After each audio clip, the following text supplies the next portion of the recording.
प्रिय बच्चों,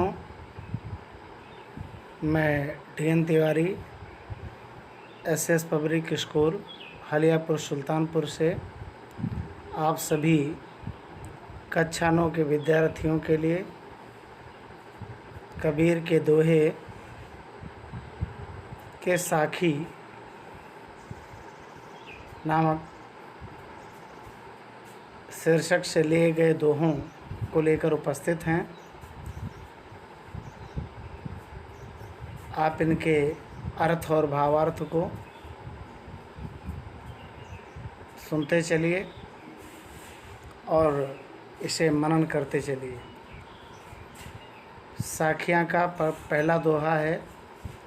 मान सरोवर सुभर जल, हंसा केली कराएं, मुक्ता फल मुक्ता चुगे, अब उड़ी अनत न जाएं। देखिए, कबीरदास जी कहते हैं कि मान सरोवर सुभर जल। सुभर माने होता है सुंदर, यानी मान सरोवर नामक झील में सुंदर जल भरा हुआ है। हंसा केली कराएं, और उसी के मध्य में हंसों का समूह, अर्थात हंस का समूह जो है वो केली कराएं माने कलरव कर रहे हैं, उसी में अटखेलियाँ कर रहे हैं, अर्थात आनंद के अनुभूति कर रहे हैं। और मुक्ता फल मुक्ता चुगें, यानी मोतियों के फल को, मुक्ता फल माने होता है मोतियों के फल को, मुक्ता चुगें माने स्वच्छंद होकर के चुन रहे हैं। मोतियों के फल को स्वच्छंद होकर चुन रहे हैं। अब उड़ी अनत न जाएं, अब वो वहाँ से उड़ करके कहीं अन्यत्र नहीं जाना चाहते। अर्थात ये तो इसका शाब्दिक अर्थ है, लेकिन इसका भाव अर्थ ये है कि ये मनुष्य जो है वो सुंदर मान सरोवर रूपी जल में, हंस का मतलब वही होता है मन, यानी मनुष्य का हृदय, उसमें स्वच्छंद हो करके ईश्वर के सानिध्य में कलरव कर रहा है, आनंद ले रहा है। और वह भगवान रूपी मोतियों के फल को चुन रहा है, अर्थात वो भगवान की संगत में निवास कर रहा है।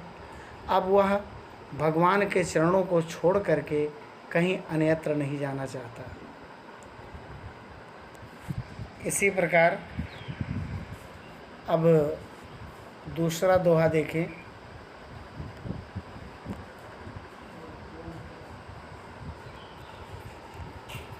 देखिए, दूसरे दोहे में है कि प्रेमी ढूंढत मैं फिरूं, प्रेमी मिले न कोई, प्रेमी को प्रेमी मिले, सब विष अमृत होए। देखिए, प्रेमी ढूंढत मैं फिरूं, प्रेमी का मतलब होता है ईश्वर, यानी कबीरदास जी कहते हैं कि ईश्वर को ढूंढते ढूंढते मैं इधर उधर भ्रमण कर रहा हूँ। फिरना माने होता है भ्रमण करना। तो ईश्वर को ढूंढते ढूंढते मैं इधर उधर भ्रमण कर रहा हूँ। प्रेमी मिले न कोई, लेकिन हमको कहीं पर ईश्वर की प्राप्ति नहीं हो रही है, ईश्वर हमसे नहीं मिल रहा है। आगे बता रहे हैं कि प्रेमी को प्रेमी मिले, यदि यदि यदि भगवान को उसका प्रेमी यानी भक्त मिल जाए, अगर भक्त को भगवान मिल जाएं तो सब विष अमृत होए। तो हर प्रकार की विष माने बुराई जो होती है वो अमृत माने आनंद में या अच्छाई में बदल जाती है। अर्थात इसका ये अर्थ है, भावार्थ है कि कबीरदास जी कहते हैं कि मैं भक्त बन करके भगवान को चारों तरफ ढूंढते फिर रहा हूँ, लेकिन हमको भगवान की प्राप्ति कहीं पर नहीं हो रही है। यदि भक्त को भगवान मिल जाएं तो निश्चित रूप से जो भी हमारे अंदर की बुराइयां हैं जो हमारे अंदर की बुराइयां हैं वह निश्चित रूप से अच्छाइयों में बदल जाएंगी। इसी प्रकार से तीसरा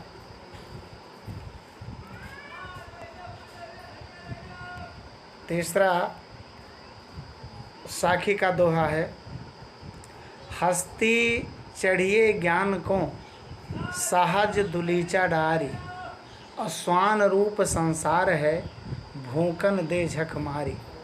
देखिए, हस्ती का मतलब होता है हाथी, चढ़ ज्ञान माने ज्ञान रूपी, अर्थात कबीरदास जी कहते हैं कि ज्ञान रूपी हाथी पर सवार हो करके सहज दुलीचा डारी।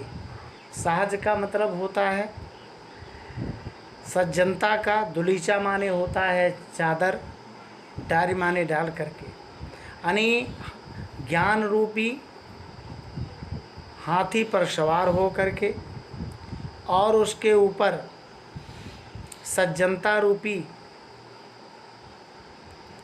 चादर डाल करके हम चल पड़े हैं। और स्वान रूप संसार है, ये संसार स्वान माने होता है कुत्ता, यानी कुत्ते के समान है। ये संसार जो है किसके समान है? कुत्ते के समान है। और भूखन दे झक मारी, अर्थात ये जो है अपना काम करता रहे, अर्थात भौंकता रहे, अर्थात बुराइयों को करता रहे। अर्थात इसका ये अर्थ है कि कबीरदास जी कहते हैं कि हमें ज्ञान रूपी, अर्थात हमको ज्ञान के उच्च स्थान को प्राप्त करके, अर्थात हाथी जो है वो उच्च स्थान है, तो हमें ज्ञान रूपी ऊंचे स्थान को प्राप्त करके उसमें सज्जनता रूपी चादर को डाल करके किसी की बुराई का ध्यान न दे करके हमें जो है आगे बढ़ते रहना चाहिए। क्योंकि ये संसार जो है वो कुत्ते के समान है, जैसे हाथी चलता रहता है और कुत्ते भौंकते रहते हैं। इसी प्रकार से ज्ञान के प्राप्त हो जाने पर और सज्जनता के आ जाने पर यदि उसकी कोई बुराई करता है तो उसे करने दो, अर्थात भूकन दे झक मारी। वो जो है यदि बार बार जो है क्या करता है, भौंकता है, अर्थात जो है बुराई करता है, तो उसे करने दो।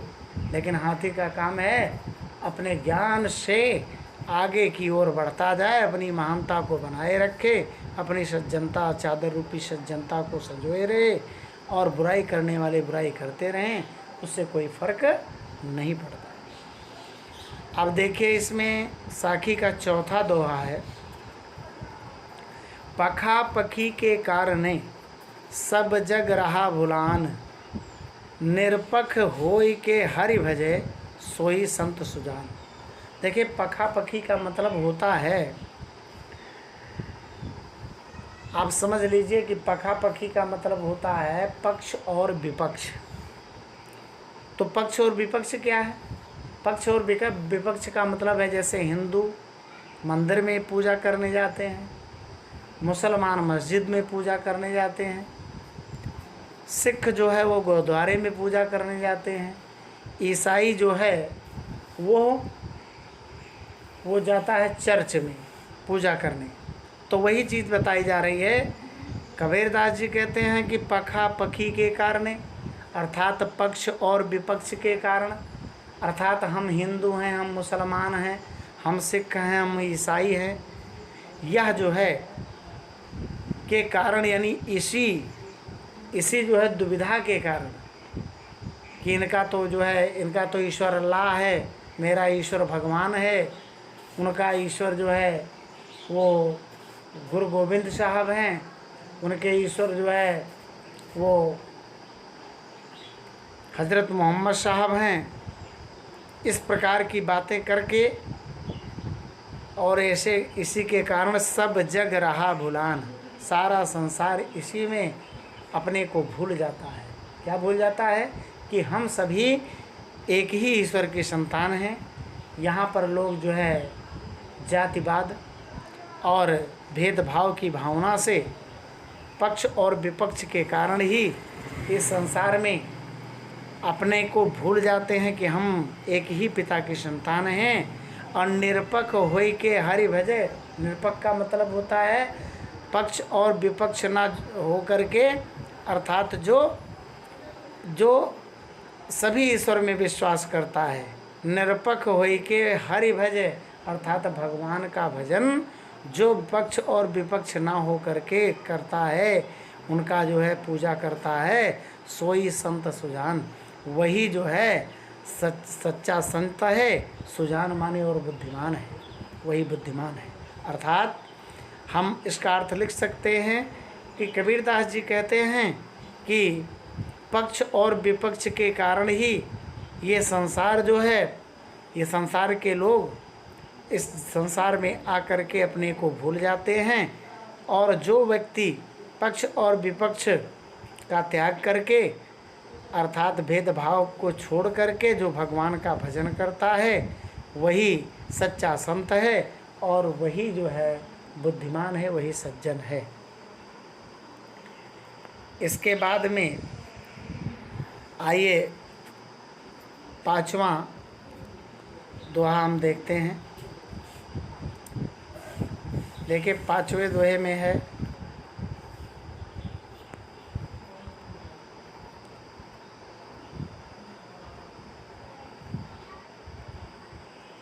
पांचवा दोहा है कि हिंदू मुआ राम कही, मुसलमान खुदाए, कहें कबीर सो जीवता, जो दूह के निकट न जाए। अर्थात कबीरदास जी कहते हैं कि हिंदू मुआ राम कही, हिंदू माने हिंदू, मुआ माने होता है मर गया, राम कही माने राम राम कहते हुए, राम राम कहते हुए हिंदू जो है वो अपने शरीर का त्याग कर देता था, तो मर जाता है, संसार से चला जाता है। मुसलमान खुदाए, और मुसलमान जो है वो जो है खुदा कह के, अर्थात जो है अल्लाह अल्लाह कह करके वो अपने प्राण का त्याग कर देता है। कहें कबीर सो जीवता, जो दुई के निकट न जाए।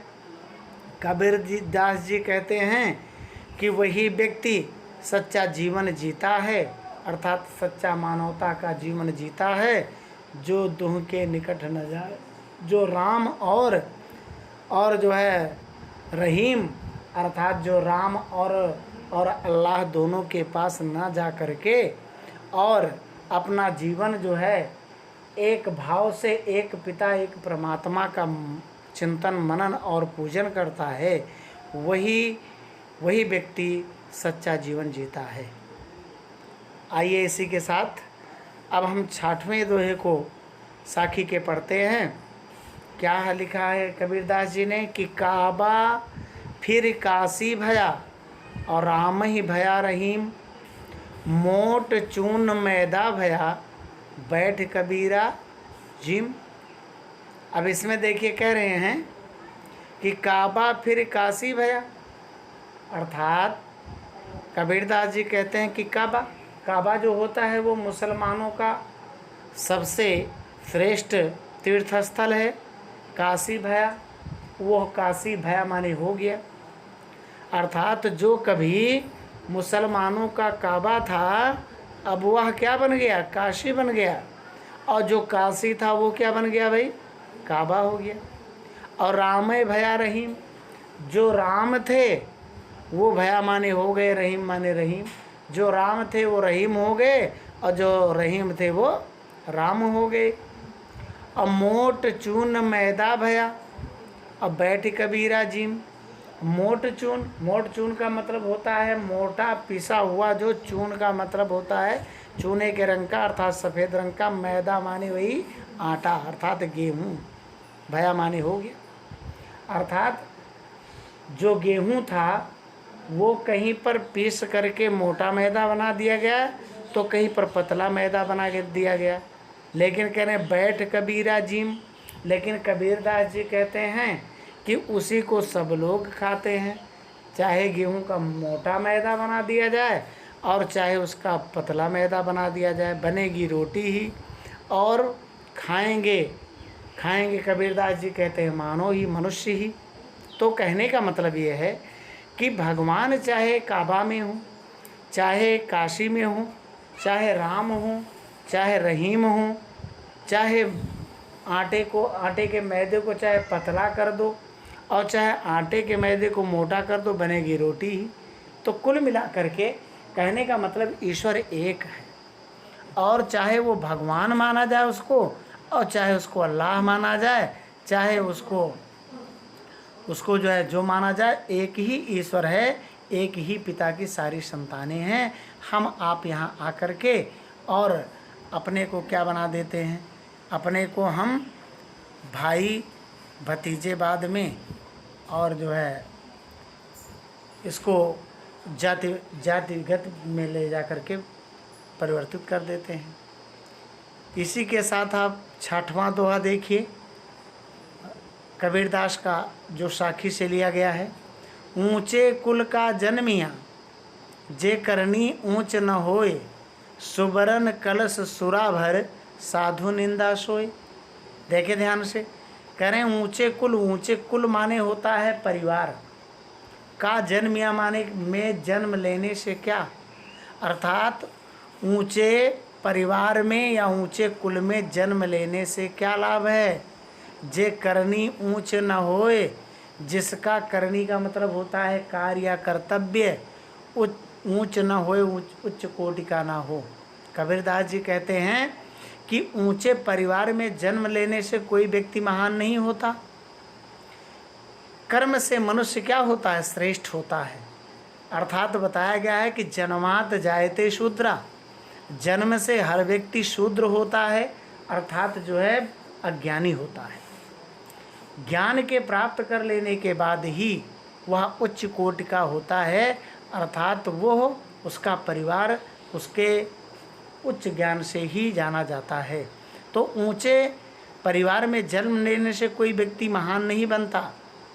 सुबरन, जैसे कह रहे हैं कि सुबरन कलश सुराभर, सुबरन माने सोने का, कलश माने होता है घड़ा या कलशा, सुरा माने होता है शराब, भरा माने भर दिया जाए।